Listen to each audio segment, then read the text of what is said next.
ہم آپ سے اس پر تعزیت کرتے ہیں اور بہت دکھ کی بات ہے لغاری صاحب. لیکن یہاں پوری ایک لسٹ ہے ہمارے پاس جو لوگ جاں بحق ہوئے ہیں.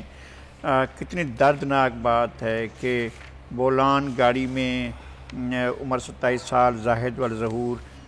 ایک اور ہے گجرانوالہ سے اشفاق ولد یونس عمر 31 سال. معروف ولد اشرف عمر 31 سال لاہور سے ہیں. لاہور سے ایک نامعلوم ہے عمر 30 سال ہے. نوید اقبال اور مراقب ہیں ایسی اسلام آباد پولیس کے اور ان کی عمر 49 سال جو کار پر ہیں. نوید اقبال عمر 43 سال. نوید کی تو ہم ابھی بات بھی کر رہے تھے. 4 بیٹیاں 2 بیٹے وہاں پر ان کے نام بچوں کے نہیں معلوم ہو سکے. اسد والزمان شاہ عمر 22 مردان کا گاڑی کا نمبر ہے. محمد بلال لغاری صاحب یہ ساری ڈیٹیلز ہیں لیکن مجھے افسوس اس بات کا ہے کہ جب آپ نے طیب کی بات سنی کہ ساری رات وہ جگاتا رہا انتظامیہ کو لیکن انتظامیہ حوصلہ دیتی رہی, ہوا کچھ نہیں, کیا کچھ نہیں. کتنے افسوس کی بات. ہمارے یہاں اس طرح کی ٹریننگ نہیں ہے.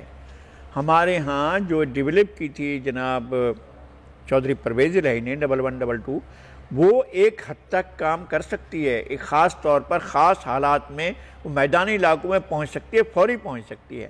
لیکن اس طرح کے طوفان کے لیے اب بہت سی چیزیں ایسی ہیں. خدا نہ خواستہ زلزلہ آتا ہے, خدا نہ خواستہ اس طرح کا برفانی طوفان آتا ہے, خدا نہ خواستہ کوئی ایکسیڈنٹ ہوتا ہے, خدا نہ خواستہ اس طرح کے اگر کوئی واقعہ ہوتا ہے, آسمان سے کوئی بجلی گر پڑتی ہے تو اس کی اس کی مینجمنٹ ہوتی ہے کہ فوری کس طرح سے مینجمنٹ کے. ہمارے یہاں نہ ٹریننگ ہے نہ لوگ اس بات کو جانتے ہیں.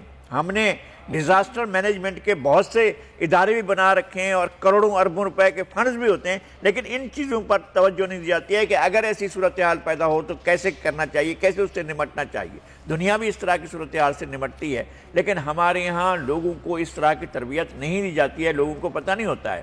یہ اگر قدرت کے طرف سے اگر کوئی چیز آ رہی ہے تو اس کا مطلب یہ نہیں ہے کہ آپ نے فطرت کے سامنے ان چیزوں کی اپنی زندگیوں کی بقا کے لیے کچھ نہیں کرنا ہے. جی یہ تو بس آفات آسمانی آفت ہے.